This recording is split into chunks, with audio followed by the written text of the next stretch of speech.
नमस्कार, आप सभी का स्वागत है मेरे YouTube channel astro Pandit Vishal पर। हम सीख रहे हैं ज्योतिष from basic to advance level. I hope आपने नोट्स बनाने स्टार्ट कर लिए होंगे सो डैट जब हम फलित ज्योतिष के ऊपर यानी कि प्रेडिक्शन एस्ट्रोलॉजी के ऊपर बात करें तब हमारे बेसिक स्ट्रॉन्ग हो और हम जो भी बात करें वो ज्योतिष के बेसिक सूत्रों के ऊपर आधारित हो।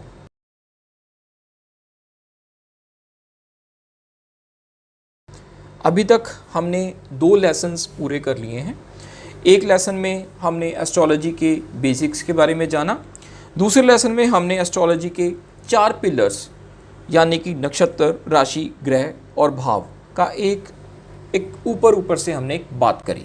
आज हम बात करने जा रहे हैं एस्ट्रो पंडित विशाल चैनल पर लेसन नंबर 3 और हम आज चर्चा करेंगे एक बहुत ही महत्वपूर्ण विषय, नक्षत्र।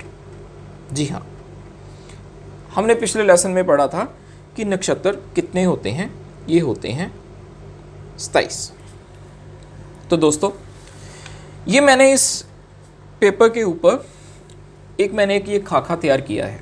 अभी आप देख रहे होंगे कि सोच भी रहे होंगे कि ये हमने क्या बनाया है, इसका मतलब क्या है।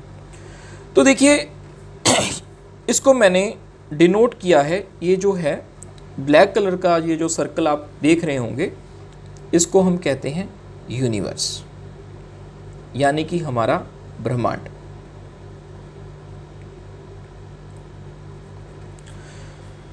हमारा जो ब्रह्मांड है ये अनंत कोटि तक फैला हुआ है, जिसका अभी तक तो कोई अंत हम पता नहीं कर पाए और ना ही हमारे वेद ना हमारे पुराण कहीं पर भी ब्रह्मांड का अंत क्या है, अंत का छोर क्या है, इसके बारे में नोबडी नोज।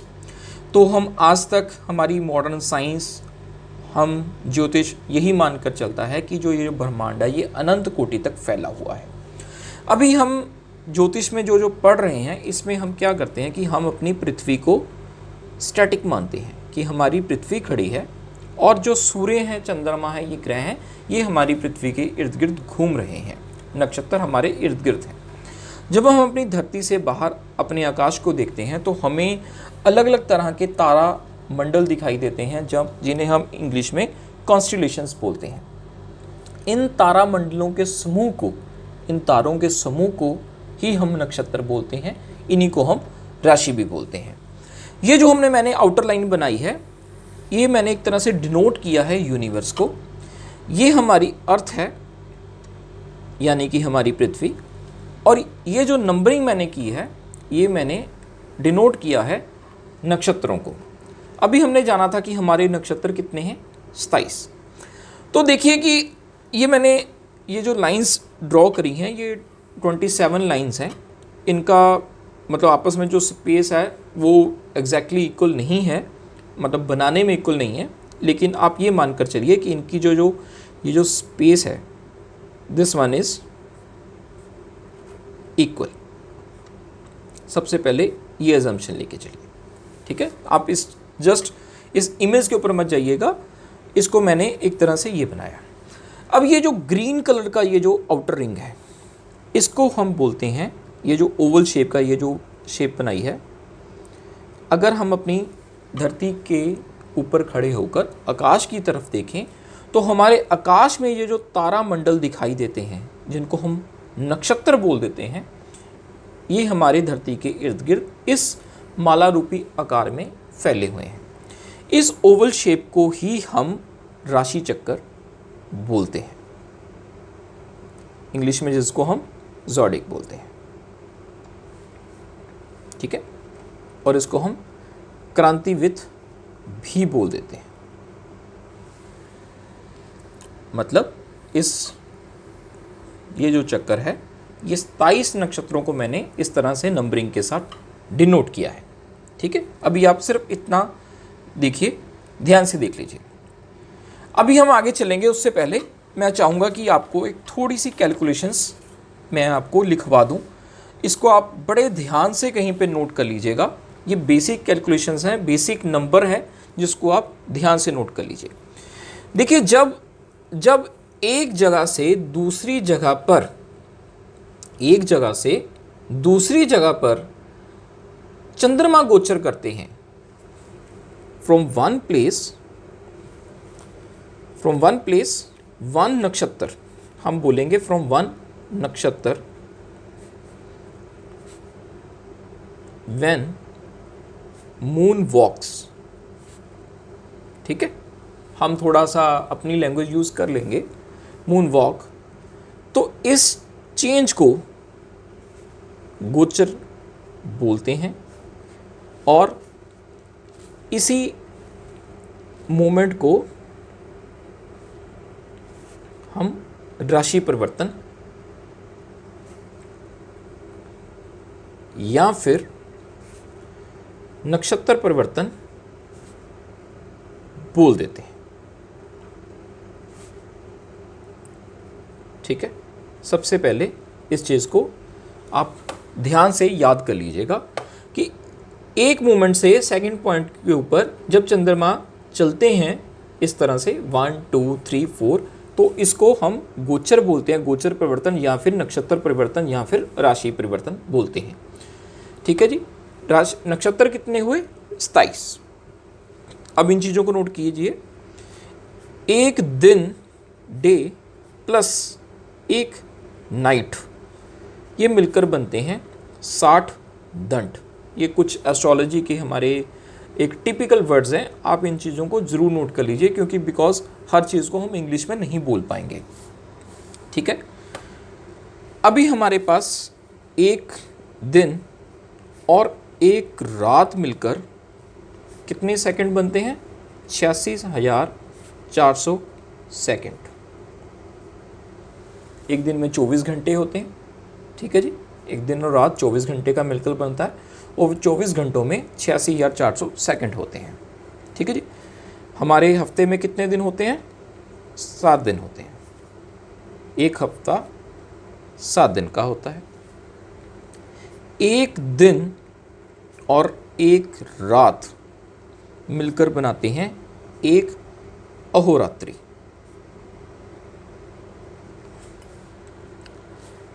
एक अहोरात्रि जो है, इन चीज़ों का जिक्र देखिए हम ना जब आगे एस्ट्रोलॉजी के आगे फर्दर चैप्टर्स पढ़ेंगे तो उनमें जी अहोरात्रि, ठीक है, दंड, इन चीज़ों का जिक्र आएगा, तो तब आपको कन्फ्यूज़न ना हो, आपको पता हो कि हम किस चीज़ की बात कर रहे हैं। एक अहोरात्रि मिलकर बनते हैं 24 होरा। इंग्लिश में हम इसको आवर बोल देते हैं। देखिए ये जो इंग्लिश वाले हैं ना, इन्होंने सब चीज़ें हमारे भारतीय, हमारी ज्योतिष कला से, हमारी यहाँ की जो गणित प्रणाली थी उसी से चुराया है। होरा क्या होता है? परले के बाद पूर्वी क्षितिज के ऊपर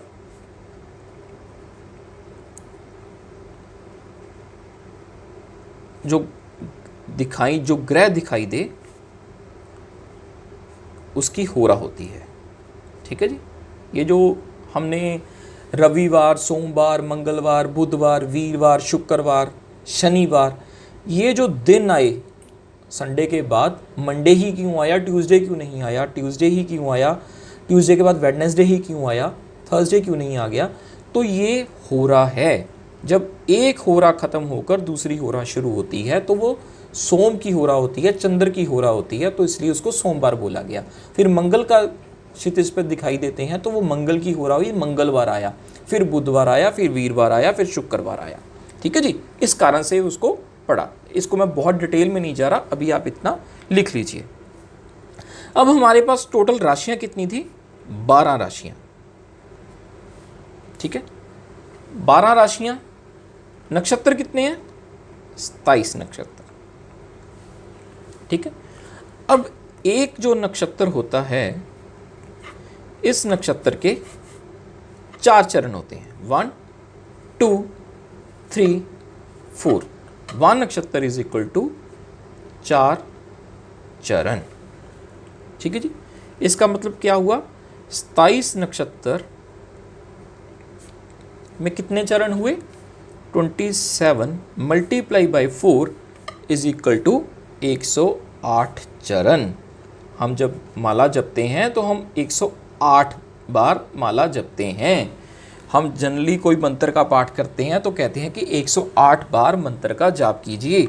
वो इसके पीछे लॉजिक ये होता है कि जब हम एक बार एक मंत्र का जाप करते हैं तो वो एक नक्षत्र को हम अर्पित करते हैं, ठीक है जी, क्योंकि नक्षत्रों के देवता हैं। जैसे हमने बात करी थी कि हमारे ग्रह कितने हैं, 9 ग्रह, ठीक है। तो इसका मतलब हर नक्षत्र का एक देवता है, ठीक है जी। अगला पॉइंट पे चलेंगे। अब एक नक्षत्र जो होता है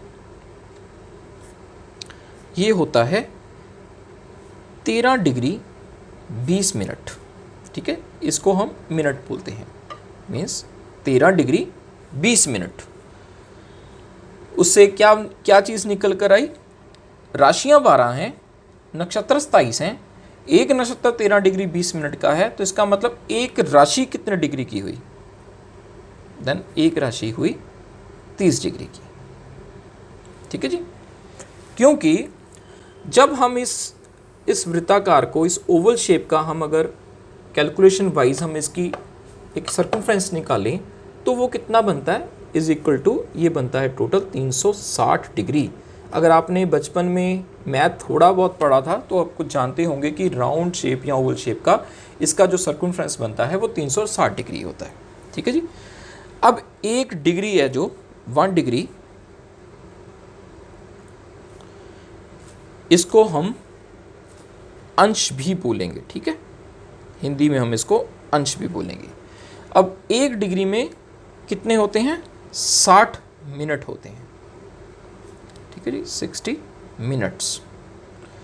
अब इस 60 को हम मिनट, इस मिनट को हम कला भी बोलते हैं, ठीक है। जब हम कभी आगे फ्यूचर में बात करेंगे कि इस वक्त चंद्रमा इस कला में है, इतने मतलब वो इतने मिनट चल चुका है, तो हम उसको कला से डिनोट करेंगे। एक कला, 1 कला, ठीक है, इसको 60 मिनट बोले। एक कला में इसको हम विकला भी बोलते हैं।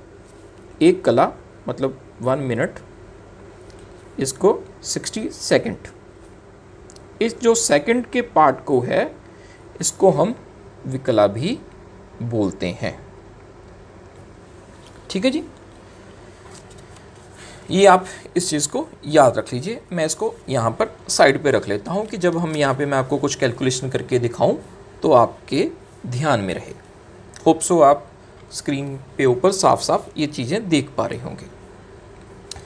तो देखिए बात ये है कि यहाँ से जब चंद्रमा गोचर करते हुए अगले स्टेप पर जाते हैं तो ये जो एंगल बनता है,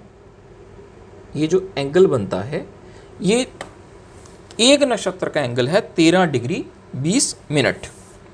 13 डिग्री 20 मिनट वो बना। अब आप कहेंगे कि ये 13 डिग्री 20 मिनट कैसे निकला? तो देखिए इसकी एक मैं आपको कैलकुलेशन बताता हूँ। ये हमने मान कितना माना था इसका मान हमने कितना माना था? 360 डिग्री, ठीक है जी। इसको डिवाइड हमने किसके साथ किया है? 27 नक्षत्रों के साथ। अगर हम सिंपल मैथमेटिक्स में इसको डिवाइड करें तो 27 एकम 27, इसके नीचे क्या बन गया? 9, ये आ गया 90 आ गया, 27 81, कितना आ गया? 9। ये 9 जो आया, ये 9 हमारे पास आया था 9 अंश, ठीक है जी। अब इसको हम किसके साथ मल्टीप्लाई करेंगे? 60 मिनट के साथ। तो ये आ गया हमारे पास 540 मिनट, ठीक है जी। अब इस 540 को हम फिर से डिवाइड करेंगे किसके साथ? 27 के साथ।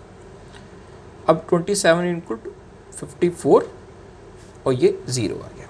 तो ये फिगर हमारे पास निकल कर आई 13 डिग्री 20 मिनट। मतलब कि ये बना कि एक राशि इज इक्वल टू 30 डिग्री, एक नक्षत्र is equal to 13 degree 20 minute, ठीक है, इसको हम ऐसे भी डिनोट कर देंगे। एक चरण, ये मतलब इसको कहेंगे कि एक राशि का भाव, एक राशि का भाव 30 डिग्री, एक नक्षत्र का भाव 13 डिग्री 20 मिनट, एक चरण का भाव बना हमारे पास, एक चरण का भाव 3 डिग्री 20 मिनट।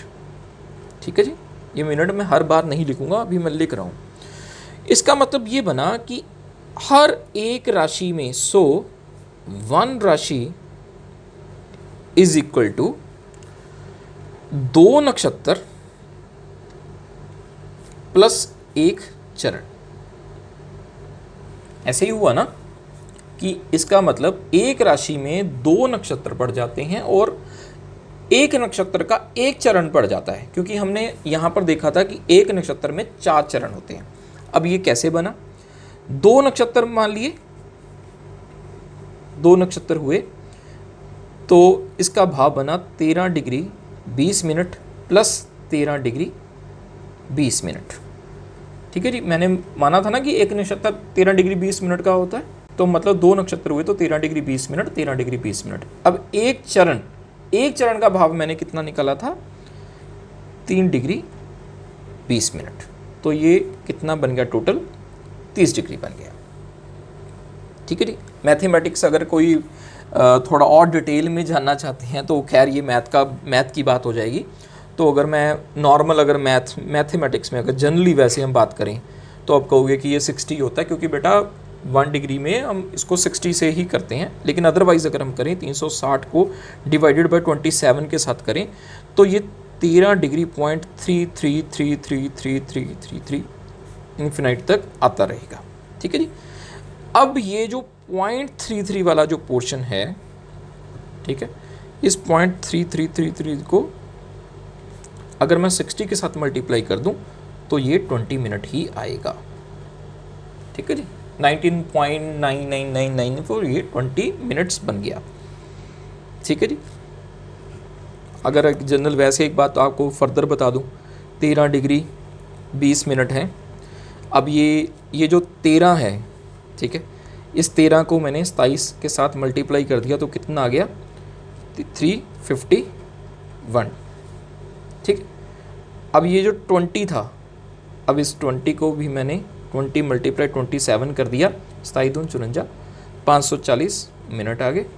ठीक है, अब ये 540 जो बना था, क्योंकि ये मिनट थी, इसको मैंने डिग्री में कन्वर्ट करना, इसको मैंने कन्वर्ट कर रहा हूँ। 540 डिवाइडेड बाय 60, ये बन गया 9 डिग्री। अब ये 351 डिग्री और 9 डिग्री, 351 डिग्री एंड 9 डिग्री, ये बन गए 360 डिग्री। ठीक है जी, ये अब आपको होप सो समझ आ गया होगा। अब हम वापस आते हैं इसी चार्ट के ऊपर। यहां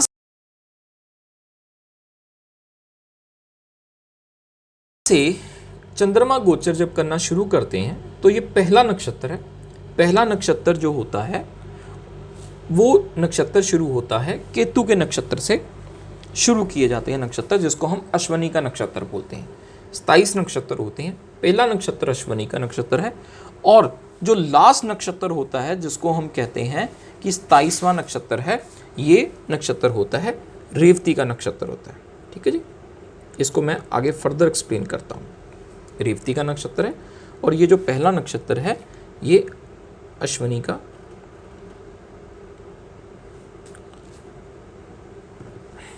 ठीक है। तो जब चंद्रमा यहाँ से गोचर करना शुरू करते हैं तो अपनी ये सब नक्षत्रों को भोगते हैं, तो वो भोगकर वापस जब अपने लास्ट नक्षत्र से फिर यहाँ पे आ जाते हैं तो कहते हैं कि सारे नक्षत्र चंद्रमा ने भोग लिए। ठीक है जी, और ये 27 नक्षत्र होते हैं, पहला नक्षत्र अश्वनी और लास्ट नक्षत्र रेवती। अब आप इस चीज़ को नोट कर लीजिए। हाँ, एक चीज़ और मैं आपको बता दूं, ये जो एंगल है, ये मैंने माना ये कितना था, 13 डिग्री 20 मिनट।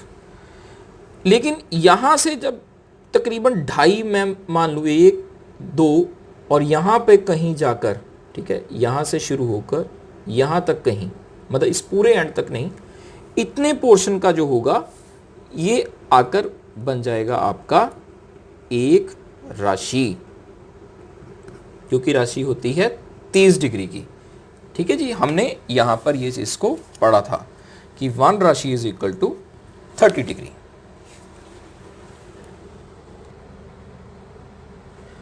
ये लेक्चर थोड़ा सा लंबा हो गया है, 20 मिनट के आसपास इसका हो गया, लेकिन अभी आपको ये बताना बहुत ज़रूरी था कि मैथमेटिकल पार्ट में क्या चीज़ रहेगी। तो इस तरह से हमने ये नक्षत्रों के गोचर के बारे में पढ़ा कि किस तरह से इसकी मैथमेटिकल डेरिवेशन होती है। अभी मैं बिल्कुल नेक्स्ट चैप्टर में ही जो होगा लेसन नंबर 4, उसमें हम देखेंगे कि नक्षत्रों के नाम क्या क्या हैं और कौन सा नक्षत्र कितने कितने डिग्री के ऊपर मूव करता है, और हम ये भी जानेंगे कि किसी नक्षत्र के कौन कौन से ग्रह जो हैं वो स्वामी होते हैं। ठीक है जी, तो आई होप सो अभी तक आपको ये लेसन समझ आ गया होगा। अगर आपको किसी भी चीज़ में कोई भी डाउट है तो जस्ट बिना किसी हिचकिचाहट के आप मेरे को कमेंट करके डालिए, और प्लीज़ नोट्स साथ साथ बनाना शुरू कीजिए। और हाँ, एक डाउट मैं आपको निकाल दूं कि हमने अर्थ को स्टैटिक क्यों माना, हमने सूरज को क्यों स्टैटिक क्यों नहीं माना। तो देखिए, अगर आप ट्रेन में बैठे हैं और आप कहीं पर जा रहे हैं, आप ट्रेन की सीट पर बैठकर बाहर की तरफ देखें तो आपको लगता है कि जो पेड़ हैं वो चल रहे हैं। अगर आप यही पेड़ के साथ खड़े होते और आप ट्रेन को देख रहे होते तो आपको वहां दिखता कि पेड़ खड़ा है और आप वो ट्रेन चल रही है। अब किसी कैलकुलेशन को निकालने के लिए हमें किसी एक चीज़ को स्टैटिक पॉइंट मानना पड़ेगा, और जो हम अपनी एस्ट्रोलॉजी में है उसमें हम अपनी जो धरती है इसको स्टैटिक मानते हैं, और ये मानते हैं कि जो बाकी तारागण हैं, ग्रह हैं, ये गोचर कर रहे हैं हमारे इर्द गिर्द। बाकी जो हमारी पृथ्वी है, ये भी आपको मालूम होगा कि हमारी जो अर्थ है ये अपनी धुरी के ऊपर, अपनी एक्सिस के ऊपर खुद भी घूम रही है। ठीक है जी, और हमारे जो सन है, सूरज है, उसको हम क्या मानते हैं कि सूर्य पूर्व दिशा से सन राइजेस, पूर्व से राइज होते हैं एंड पश्चिम में सेट होते हैं, और हमारी जो धरती है वो पश्चिम से पूर्व की तरफ घूम रही है। ठीक है ना, अगर हम एक सब्जेक्ट को यहाँ से माने, अगर धरती पश्चिम से पूर्व की तरफ जा रही है तो तभी ऐसा लग रहा है कि सूर्य जो देवता है वो हमारी पृथ्वी के ऊपर पूर्व से पश्चिम की तरफ जा रहे हैं। और ये भी मान लीजिए कि सूर्य कभी छिपता नहीं है, ये सिर्फ इतना फर्क है कि हमारी धरती उस सूर्य के एंगल की तरफ घूम जाती है तो हमें दिन और रात का आभास होता है।